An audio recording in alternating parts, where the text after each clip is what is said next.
Hello friends, hi, I'm Dr. Chirag Arora. I'm a shoulder, knee and sports surgeon at CK Birla Hospital, Gurgaon. आज हम बात करते हैं एक one of our patients, Akshat. He is a chef trainee right now and इन्होंने हमारे पास present किया था after 4 weeks of an injury at the shoulder. So जैसे मैंने आपको बताया शेफ ट्रेनिंग है तो इन्हें कॉमनली बहुत सारा लिफ्टिंग इन्वॉल्व होती है, चाहे वो डिशेस है चाहे वो कोई कंटेंट है kitchen. He is from a nearby university in Gurgaon. तो इन्होंने जब प्रेजेंट किया था, ही वाज लिफ्टिंग समथिंग, उसको जैसे उठा के रखा तो suddenly felt pain over the right shoulder. उसके बाद बेसिक ट्रीटमेंट लिया, जनरल फिजिशियंस को दिखाया आसपास, कुछ ऑर्थोपेडिक डॉक्टर्स को भी दिखाया जिन्होंने जनरल रूटीन ट्रीटमेंट एडवाइस किया, कुछ फिजियो एडवाइस किया, बट कहीं पे भी डायग्नोसिस नहीं बना क्या. तो 2 से 3 हफ्ते ट्रीटमेंट लेने के बाद भी इनके पास कोई ये नहीं था कि मुझे ये इंजरी हुई है या मैं सर ये चीज़ अभी भी नहीं कर पा रहा. तो जब मेरे पास आए थे, I think he came after 3 weeks of injury and मेरे को आके इन्होंने एक चीज़ बोली कि सर मैं अपना शोल्डर पीछे नहीं ले जा पा रहा और मैं ओवरहेड नहीं जा पा रहा, मतलब मैं शोल्डर को लिफ्ट नहीं कर पा रहा और बैक पे नहीं जा पा रहा.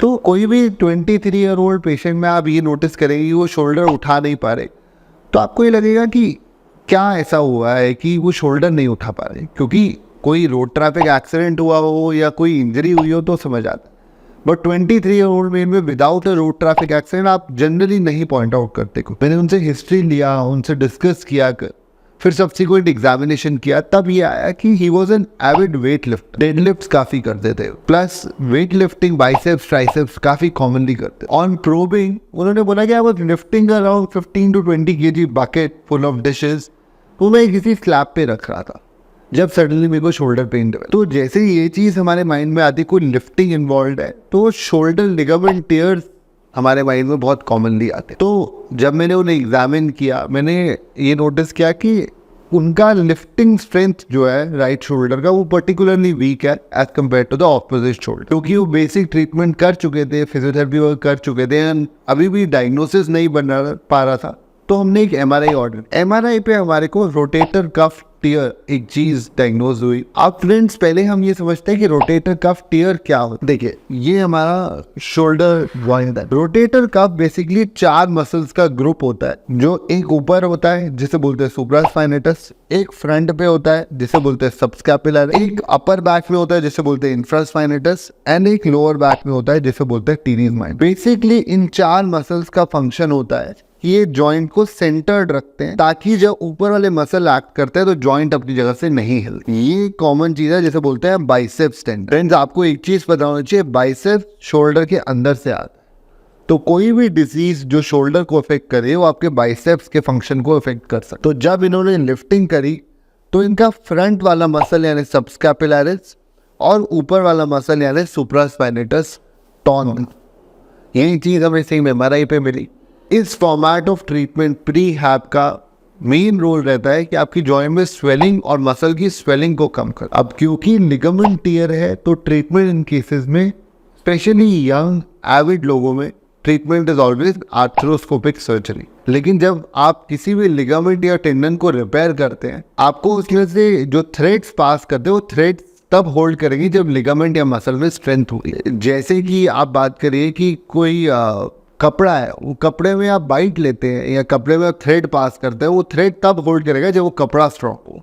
अगर वो कपड़े की स्ट्रेंथ नहीं होगी तो वो थ्रेड नहीं होल्ड करेगा. लाइकवाइज हमारी बॉडी में भी लिगामेंट टियर्स जब रिपेयर करे जाते हैं तो लिगामेंट्स में स्वेलिंग नहीं हो, ये बहुत बेनिफिशियल है. इसीलिए कभी भी कोई भी लिगामेंट हो, चाहे वो नी लिगामेंट्स हो चाहे वो शोल्डर लिगामेंट्स हो, तो स्वेलिंग को कम करा जाता है पहले by the means of prehab, तभी आपको वो सर्जरी कराना बेनिफिशियल रहता है. तो अराउंड 7 to 10 days का prehab is advisable in all cases of ligament surgery. तो उनके केस में शोल्डर आर्थ्रोस्कोपिक सर्जरी करी गई जिसमें सुप्रास्पाइनेटस और सबस्कैपुलरिस दोनों रिपेयर करा. He got operated, he got discharge the second day and जब ये डिस्चार्ज हुए तो इनकी मदर आए थे हमारे पास. खैर उनसे काफ़ी लॉन्ग डिस्कशन हुआ था एंड उनका अल्टीमेटली क्वेश्चन ये था कि क्योंकि उनका एक 6 months का सेमेस्टर चला गया है, he has taken a back for 6 months because recovery नहीं कर पाया था टाइम पे, तो इसलिए यूनिवर्सिटी की तरफ से थोड़े बैक आ गए थे.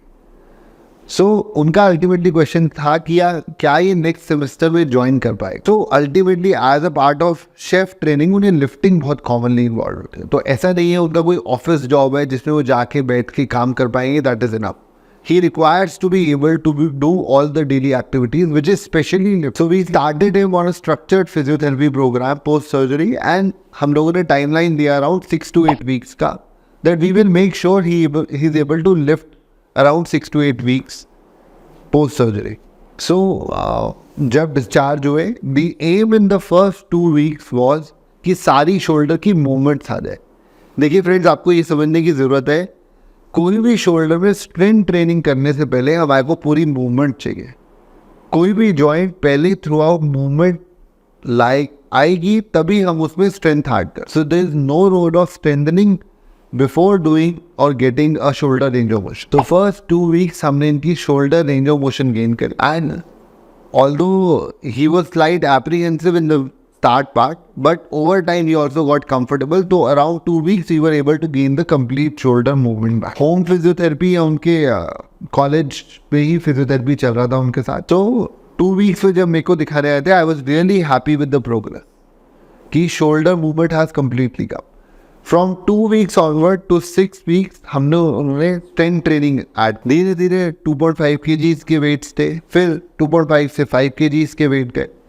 जब उन्होंने मेरे को वापस 6 weeks पे दिखाया, तब he was able to lift around 5 kgs very comfortable. So in cases में जब उन्होंने वापस ज्वाइन किया अपना college at 6 weeks, he was able to comfortably join and start his chef training part.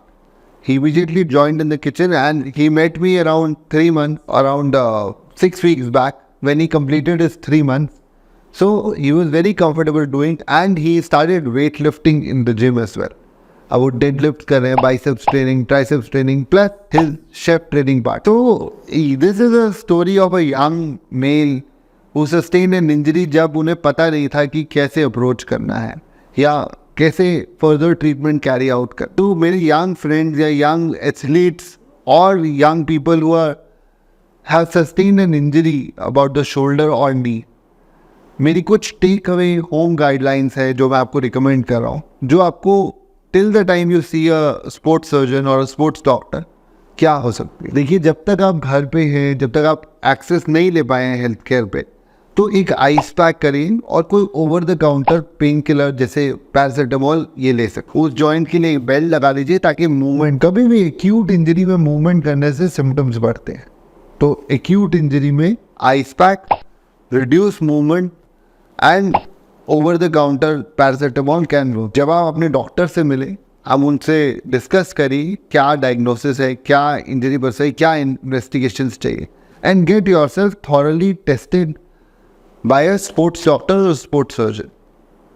और फॉर दैट मैटर अगर shoulder है या नी है तो शोल्डर एंड नी डॉक्टर्स के साथ। उसके बाद after investigation only further treatment starts की क्या इंजरी पैटर्न है एंड कैसे रिकवरी रहेगा, क्या सर्जिकल ट्रीटमेंट रहेगा, क्या non surgical. Thank you friends, and look forward to our channel for more shoulder और नी और स्पोर्ट्स रिलेटेड कंटेंट।